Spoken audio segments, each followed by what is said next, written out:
اشرح لی صدری ویسر لی امری واحلل عقدۃ من لسانی یفقہوا قولی۔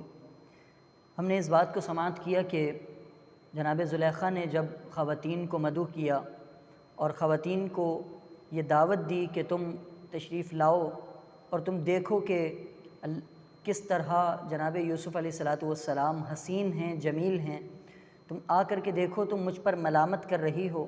تو وہ خواتین آئیں، جب حسن یوسف کو دیکھا ہے تو اپنی انگلیوں کو ان خواتین نے کاٹ لیا۔ یہ تو جناب یوسف علیہ السلام کا حسن ہے۔ نبی پاک علیہ السلام کا حسن یہ ہے کہ اللہ تبارک و تعالی نے حضور علیہ السلام کو وہ حسن عطا فرمایا کہ جو حضور کو ایک مرتبہ دیکھتا تھا وہ حضور کا ہی ہو جایا کرتا تھا۔ اللہ تبارک و تعالی نے حضور علیہ السلام کو وہ حسن عطا فرمایا کہ حضرت ابو ہریرہ رضی اللہ تعالی عنہ فرماتے ہیں کہ کأن الشمس تجری فی وجہہ، گویا کہ سورج حضور علیہ السلام کے چہرے میں تیر رہا ہو۔ یہ اللہ تبارک و تعالی نے حضور علیہ السلام کو حسن عطا فرمایا اور فرمایا کہ یوسف علیہ السلام کو حسن کا نصف عطا کیا گیا، یعنی دنیا جہان میں جتنا حسن ہے اس کا نصف اللہ تبارک و تعالی نے جناب یوسف علیہ السلام کو عطا فرمایا اور فرمایا حسن کا کل اللہ تبارک و تعالی نے نبی پاک علیہ السلام کو عطا فرمایا۔ بہرحال نبی پاک علیہ السلام کی شان بڑی ورع الورع ہے۔ اس موضوع پر انشاءاللہ تبارک و تعالی تفصیل سے گفتگو ہم کریں گے۔ جناب یوسف علیہ السلام آپ جب جیل میں داخل ہوئے تو وہاں جیل میں آپ کی دو لوگوں سے ملاقات ہوئی، دو اشخاص سے آپ کی ملاقات ہوئی۔ ایک عزیز مصر کا پکوان والا تھا جو آپ عزیز مصر کو کھانے پکا کر دیا کرتا تھا، اور دوسرا عزیز مصر کا ساقی تھا جو اسے شراب پلایا کرتا تھا۔ تو ان دونوں کو قید کرنے کی وجہ یہ تھی کہ ان میں سے دونوں پر یہ الزام تھا کہ انہوں نے بادشاہ کو زہر ملا کر دیا ہے، تو اس لیے ان دونوں کو جیل میں ڈال دیا گیا۔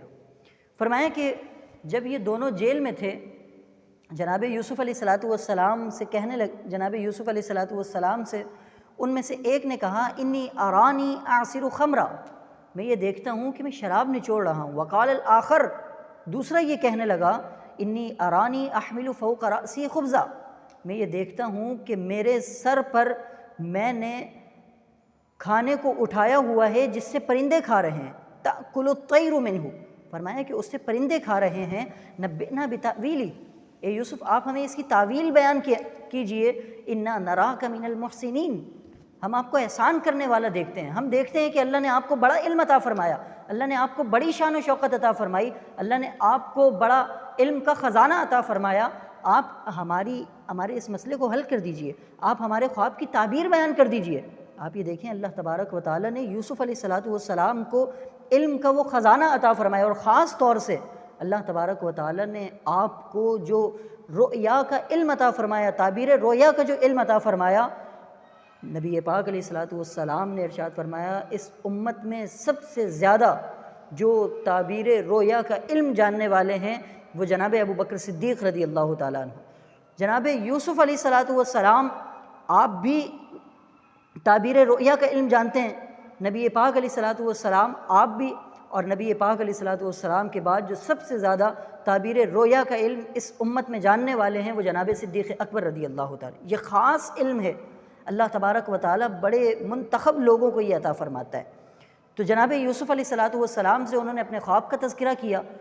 جناب یوسف علیہ السلام نے ارشاد فرمایا کہ تمہارے پاس جو قید خانے میں کھانا پیش کیا جاتا ہے، اب آپ یہ بھی دیکھیں کہ قید خانے میں کھانا بھی پیش کیا جاتا ہے، اور یہ اللہ تبارک و تعالی نے وہ کمال اور یہ ملکہ جناب یوسف علیہ السلام کو عطا فرمایا تھا کہ آپ جانتے تھے کہ کھانے میں کیا آنے والا ہے، اور فرمایا کہ کھانا نہیں آئے گا اس سے پہلے میں تمہیں تمہارے خواب کی تعبیر بیان کر دوں گا، اس سے پہلے میں تمہیں بتا دوں گا کہ تمہارے خواب کی تعبیر کیا ہے۔ پھر جناب یوسف علیہ السلام نے انہیں اللہ تبارک و تعالیٰ کی وحدانیت کی طرف بلایا، اللہ تبارک و تعالیٰ کے ایک ہونے کی طرف انہیں ترغیب کرنا شروع کی، گویا کہ جیل میں تبلیغ کا کام چل رہا ہے۔ جناب یوسف علیہ السلام انہیں اللہ تبارک و تعالیٰ کے حضور بلا رہے ہیں، رب تعالیٰ کی طرف انہیں دعوت دے رہے ہیں۔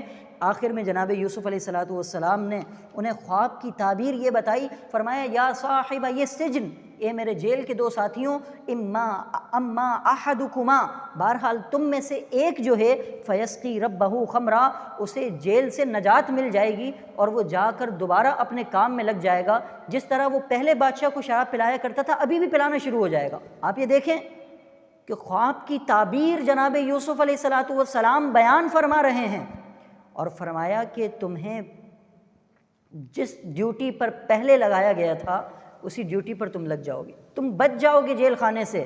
بہرحال جو دوسرا ہے فیسلب، تو فرمایا کہ اسے سولی دی جائے گی، فتأکل الطیر من رأسی، پرندے اس کے سر میں سے کھائیں گے۔ فرمایا کہ ایک کو سولی دے دی جائے گی اور ایک کو چھوڑ دیا جائے گا۔ یہ خواب کی تعبیر جناب یوسف علیہ السلام نے بیان فرما دی۔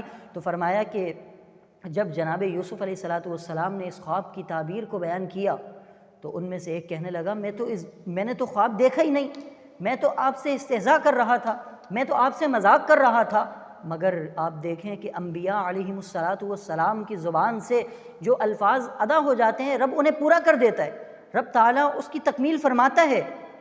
وہ ہے نا تیری دعا نہ اثر سے کبھی ملعول ہوئی، ادھر زبان سے نکلی ادھر قبول ہوئی۔ اللہ تبارک و تعالیٰ نے جناب یوسف علیہ السلام کی دعا کو قبول فرما لیا اور فرمایا قضی الامر الذی فیہ تستفتیان، جس کے بارے میں تم پوچھ رہے ہو اللہ تبارک و تعالیٰ نے اس کے بارے میں فیصلہ فرما دیا۔ یعنی ایک تم میں سے وہ ہے جسے آزاد کر دیا جائے گا، ایک تم میں سے وہ ہے جسے سولی دے دی جائے گی۔ تو بہرحال جس بندے کو آزاد کیا جانا تھا جب وہ جیل سے نکل رہا ہے تو جناب یوسف علیہ السلام نے ارشاد فرمایا جا کر بادشاہ کو کہہ دینا کہ ایک ایسا بندہ بھی ہے جسے بے گناہ تم نے جیل میں قید رکھا ہوا ہے۔ جناب یوسف علیہ السلام کو 5 برس کا عرصہ ہو گیا، آپ بے گناہ جیل میں قید ہیں۔ اس کے بعد جب اس بندے کی رہائی ہوئی اس نے کہا ٹھیک ہے میں جا کر آپ کا تذکرہ بادشاہ کے سامنے کر دوں گا، مگر فَأَنْسَاهُ الشَّيْطَانُ ذِكْرُ رَبِّ، فرمایا کہ جناب یوسف علیہ السلام کا تذکرہ کرنا وہ بادشاہ کے سامنے بھول گیا۔ پھر جناب یوسف علیہ السلام جیل میں رہے اور مزید 7 سال، یعنی پہلے 5 سال اور مزید 7 سال، یوں 12 سال کا عرصہ جناب یوسف علیہ السلام جیل میں رہے۔ حق بات کہنے پر بھی جیل میں جایا جا سکتا ہے، تو اس بات کا دھیان رکھنا چاہیے کہ جیل میں ہمیشہ قیدی نہیں جاتے بلکہ جیل میں کبھی یوسف بھی جایا کرتے ہیں۔ جناب یوسف علیہ السلام کا اسوہ ہے، انبیاء علیہ السلام کا اسوہ ہے، اور تابعین تبع تابعین اللہ کے نیک بندوں کا یہ طریقہ تھا کہ حق بات وہ بیان کرتے تھے اگرچہ اس کی خاطر جیل کی صعوبتیں ہی کیوں نہ برداشت کرنا پڑیں۔ بہرحال جناب یوسف علیہ السلام آپ کا جب وہ ساتھی جیل سے نکلا ہے تو بادشاہ نے خواب دیکھ لیا۔ بادشاہ نے یہ خواب دیکھا کہ میں نے 7 گایاں دیکھی ہیں، جن میں سے 7 گایاں ایسی ہیں جو دبلی ہیں اور مزید 7 گایاں دیکھی جو موٹی ہیں، مگر عجیب کیفیت یہ ہے کہ جو پتلی گایاں ہیں وہ موٹی گایوں کو کھا رہی ہیں۔ اب بادشاہ نے خواب دیکھ لیا اور خواب بھی ایسا کہ جس کی تعبیر پوچھنے کے لیے اس نے تمام لوگوں کو جمع کر لیا۔ پھر اس خواب کی تعبیر کیا تھی وہ انشاءاللہ تبارک و تعالی ہم آپ کے سامنے بیان کرتے ہیں۔